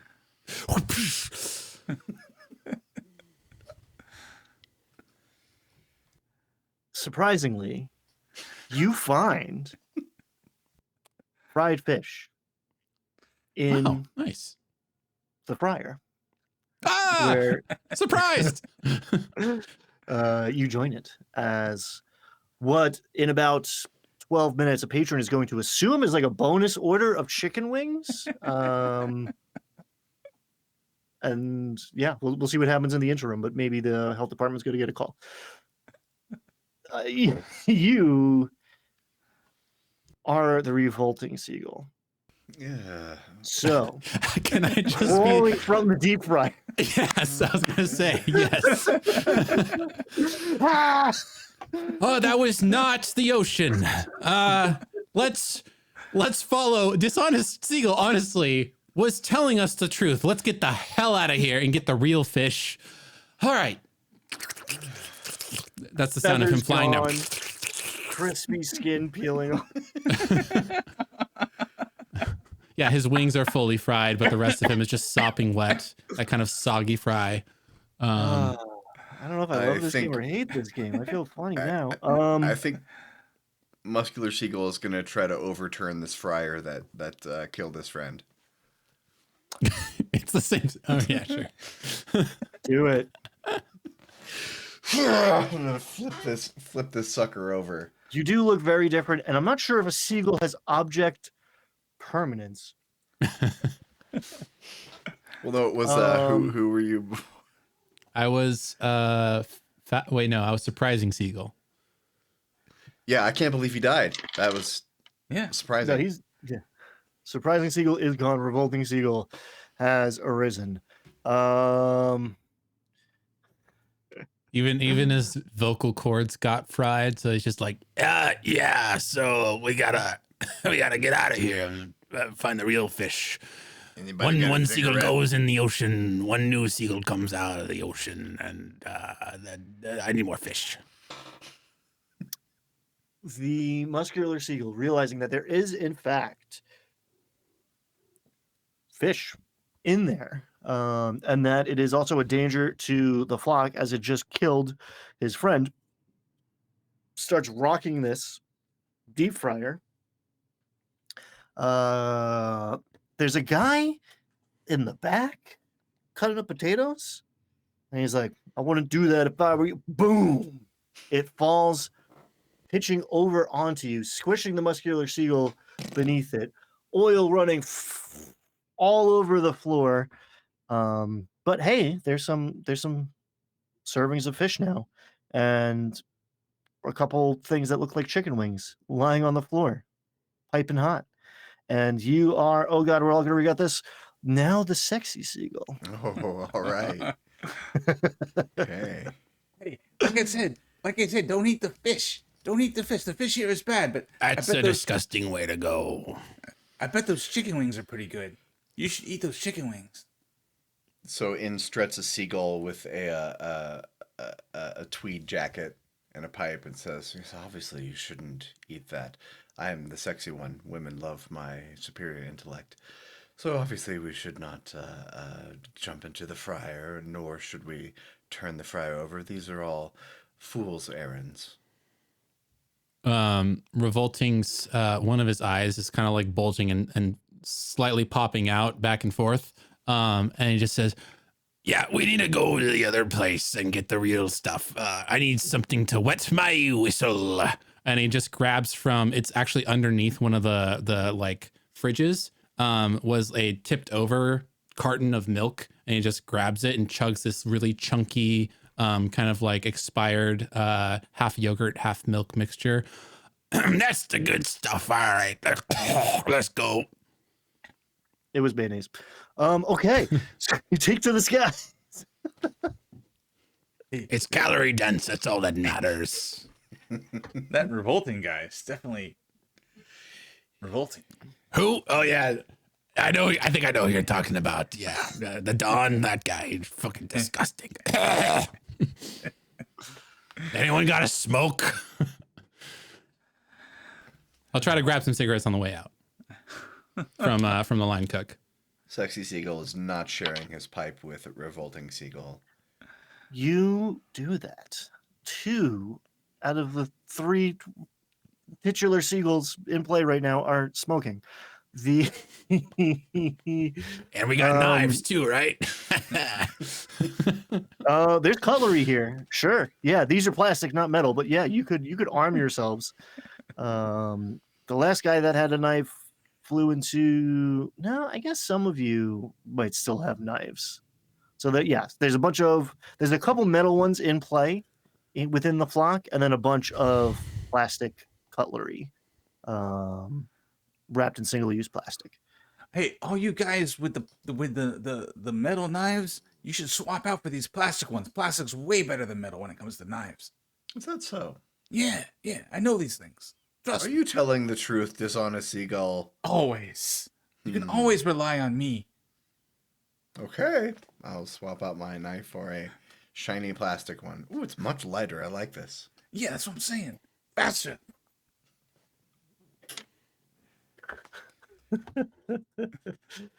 All right.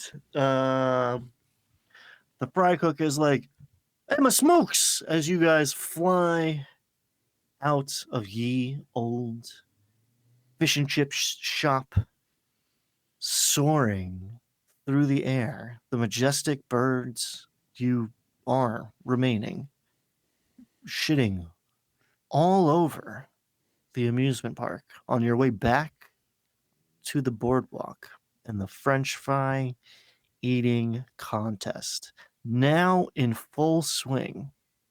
A lineup of 7 individuals, but all eyes are on the center 2. One giant, bulking figure in overalls and a t-shirt, and beside him a small, demure, almost overshadowed Asian woman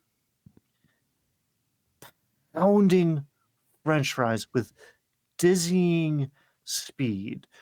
But the stipulation of the French fry eating contest is they must do so with this tiny little trident red fork thing, one singularly. So there is a contrast in techniques here, where the big guy is getting as many on the fork as at a time, while as the Asian woman is all dex based, flipping them into her mouth, boom, boom, one solid motion. It's all on the wrist. Seagulls, what are you doing as the crowd cheers on the competitors? Hey, revolting. Ah, You know, I bet you could win that contest. I kind of want fish, but I kind of want to prove you right.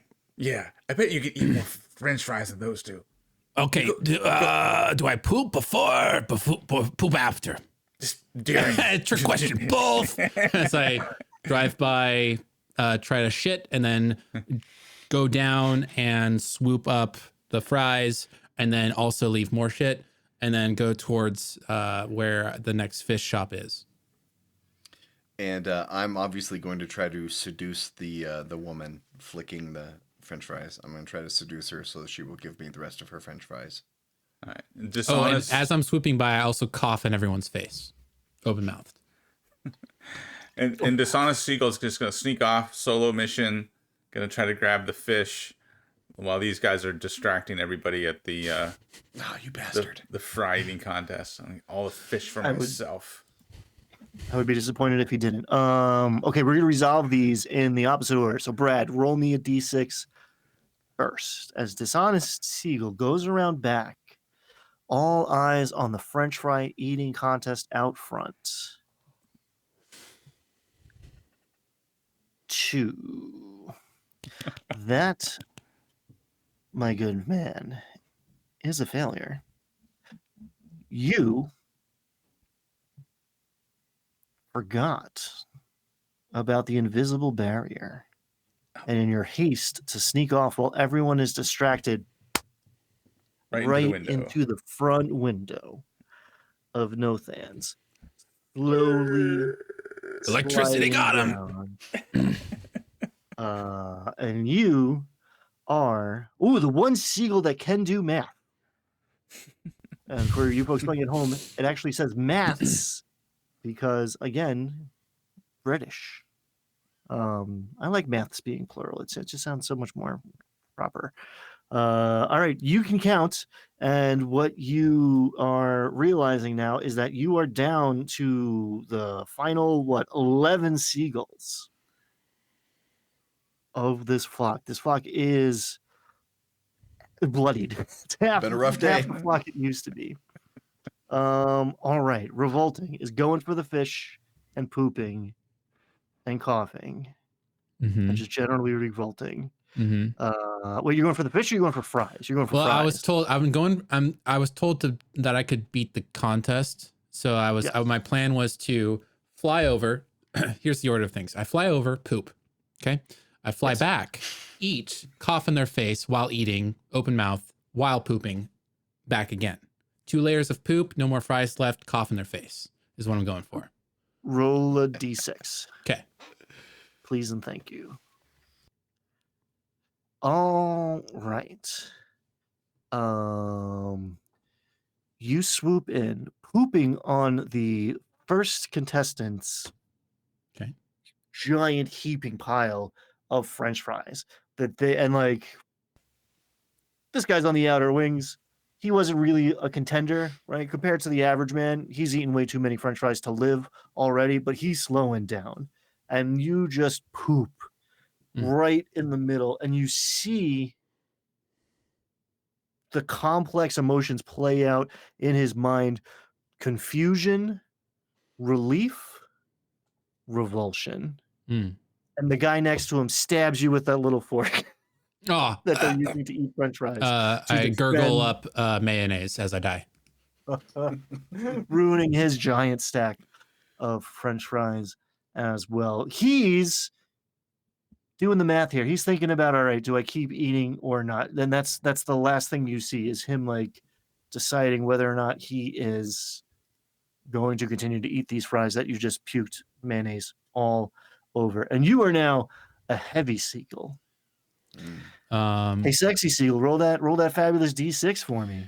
Yeah, so my plan is I'm gonna give her my best line. Which If is? that doesn't work, I'm gonna give her my second best line because you never know. And then if that doesn't work, I'm gonna try to steal the trident and flee. Roll All a right, D6. so here it comes. Hey baby, you ever been with a real seagull? See my pipe? I'm cultured. Works every time. Works every time. And seagulls, they're stupid. All right, so that's a 5. That is your best line. She's kind of into it, I can tell. Um, all right, without missing a beat, you swoop in with a flourish, land on the table across from her as she's eating French fries. And with her offhand, you're going, "Bah, bah, bah." She throws French fries into your open mouth. Some would say seductively. Others would say to get rid of a seagull that's threatening her world record run here. I'm going to give you French fries. Don't know if I'm going to give you a love interest that is a human. If you had a 6, I would have had to wrestle with that and done it. And I would have not been able to sleep tonight. She didn't say no, though, so She didn't say I'm no. staying right here. She's giving you French fries. And there's an unused now wedding venue nearby. So The day is young. You look DM, behind you, you see people swimming with the flotation devices from just like fleeing this boat, which no one is sober enough to figure out how to pilot yet. DM, if I roll a 6, just because I think it's funny to try to roll these characters over on a 6, can I say that the stab was not lethal? Once per game, you can say this seagull's back. I want to leave it to chance, so I'm gonna still say if it's a 6, yeah, it's close, but no. So he was very large before being stabbed by eating all the fries, but he is gone. And yeah, rolling up on the beach, not flying, just walking, is this very rotund. He's been around this competition quite regularly, picking up the scraps, and just is like, hey guys, I've been waiting around for you for a while now, at least a couple weeks or something like that. What are we doing? Are we getting some food? What are we doing? Tiny wings, big body. Somewhere in the back of the flock is this seagull with a green and a white jersey on, and he's talking to some old guy playing chess, and another old guy looking over his shoulder at a phone, and he's like, yeah, the Jets have like a 9.4% chance to make the playoffs. That gives you like 2,000 to 1. You bet $100, you can make like $20,000. Like, yeah, why not throw $100 at that? The Jets are terrible this year. All right, you convinced me. I'll put 100 on it. There you go. Yeah, and when you win, you got to feed my flock for like a week. I'll give you a finder's fee. Let me call my bookie. All right. And you definitely Someone say cookie. You want to take the under. Take the under on the 7 wins. So you hedge your bet that way, right? So if they make the playoffs, you make a bunch of money. If you bet the under, they don't make the playoffs, then you don't lose all your $100. Smart bird. I like it. I don't want to be insulting or anything, but I just happen to have these crackers. Would you want a cracker? Yeah, I'll take a cracker. All right. Birdie wants a cracker, and he throws a cracker at you. It's kind of insulting. I just made you some money. I know it's a thing. It felt wrong coming out of my mouth, but it's the kind with the it's a little peanut sandwichy things. It's not a. It's not. I mean, I call it a crack. We call it a cracker at home, but it's not. It's like it's a little peanut butter sandwich. It's a peanut butter sandwich. There we go. Okay. All right. Just The remember meal me guy's when like- you. Just remember when you win. Sure. When the Jets win. All right, I'll remember. And the old guy playing chess with you was like, Guys, Your the move. seagull in the park told me to bet all in on the Jets. And at which point I move my rook into position to checkmate the old guy, and then just fly off with the flock. he knocks down his king and looks sadly into the breaking waves in the distance and starts resetting the chess pieces. And you will never know that man's story. All right, French fry contest. What's Yeah, still waddling, just like trying to catch up. They're a large bird, again, tiny wings, big body. At the same time also has garbage stuck to them, but it's a full 6-pack. It's not an empty 6-pack. It's just a full 6-pack attached to their body as well. Just kind of like dragging it in the sand. Just like, yeah, or are we going to get some fish or something? I got some brewskis to wash it down if you want. Have a good time. I'm real thirsty. I just ate this peanut butter cracker. Yeah, crack one open. Yeah. I think Sexy Seagull is just gonna kind of quietly wave these guys off, like making some progress here, and is gonna try to keep getting those French fries, as many as possible. The plan is, if she stops giving me French fries, I'm gonna make for that little trident and run away with it, because then she'll want to come find me and fall in love with me. I like it. Insert wingman joke here. All right. Big finale. Let's say, okay.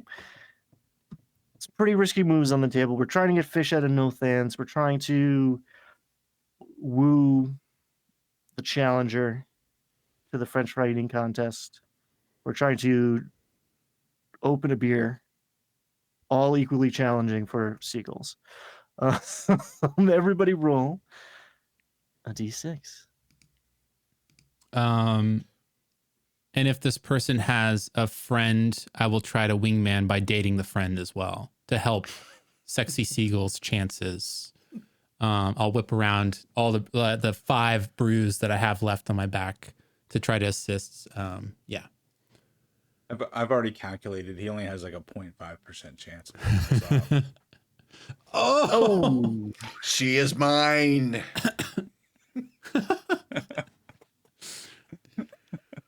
perfect spread. Okay.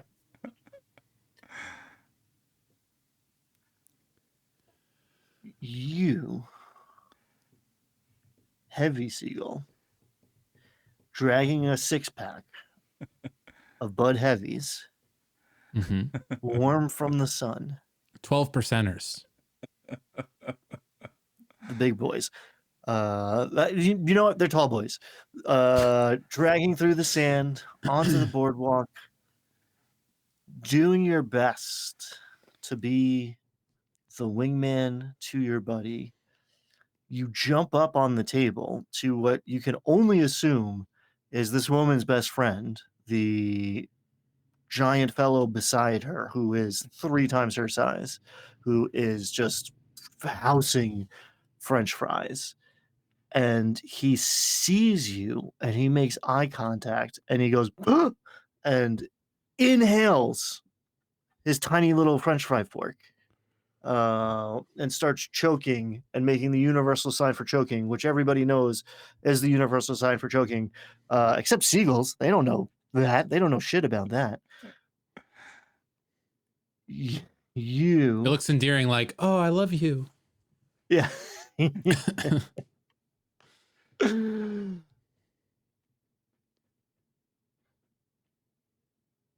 You see coming from the crowd as it is clear who is winning this contest. Now that the biggest threat, the reigning world French fry champion, is turning pale and asphyxiating on this French fry fork, and Live or Die is clearly not going to continue to compete, and this tiny Asian woman has it in the bag, running from the crowd with a rolled up newspaper in a trench coat and a sad looking hat. Comes a man after the seagull who can do math. And he says, that bird told me to put it all on Joey Bag of Donuts, and he's losing, and now I'm not going to be able to pay rent this month. Feathers everywhere, blood spattering that poor old man at his chessboard. You are now the seagull that's in disguise. You went Sexy seagull. back into the no. Matrix. Yes. Sexy seagull. Mm-hmm. You see undeniable a twinkle in this woman's eye. You've seen before. It transcends words. It transcends species. And you know you are going home with the No Sans 31st International French Fry Eating Contest champion. Hell yeah, tonight. I am. So I jump over to her and I take her hand in my wing and I look up at her and I say, baby, you could stop eating the French fries now. You don't have anything else to prove. I love you, Charlene. And I call her Charlene because humans all look the same to me. And I think that we can really make it work this time. Now, let's get out of here. You are lucky that what she hears is wrong because you called her the wrong woman's name. But she does not know that. And your charms are incredible, and it could be the salt air, it could be the roaring cheers of the crowd, it could be the 3,000% of the daily recommended dose of sodium coursing through her veins. But it's love, baby. All right. I am going to open up the floor for any sort of send-offs or epilogues for any of the seagulls, alive or dead or yet to be mentioned.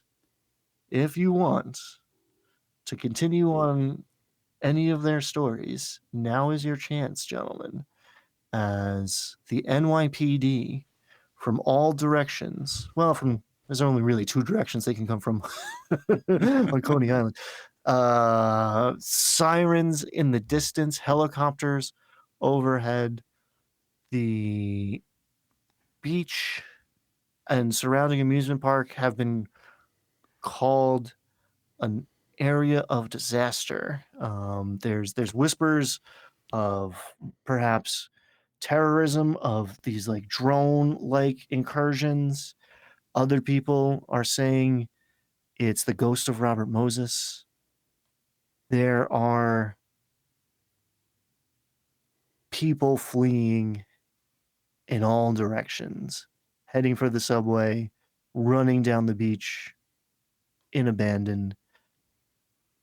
There's a few minutes before the NYPD can get here because traffic is pretty congested, and you can fly. So out of the back door of Nathan's is disguised Seagull wearing a Nathan's apron with the help of Luxury Seagull, who's posing as his left hand because Luxury Seagull is luxurious because she has a Rolex watch stuck on her neck. So she looks like the wrist and the hand. And then Seagull that solves mysteries is posing as the head. It stands on top of disguised Seagull wearing the apron. And Seagull with a hat is on top of Seagull that solves mysteries because, he's the hat. And Seagull with a score to settle is the right hand. So together we make this like humanoid shape as we carry the final goal, the tray of uncooked fish, out of Nathan's and lead the flock down the boardwalk to a delicious dinner. The perfect crime. I would say that Heavy Seagull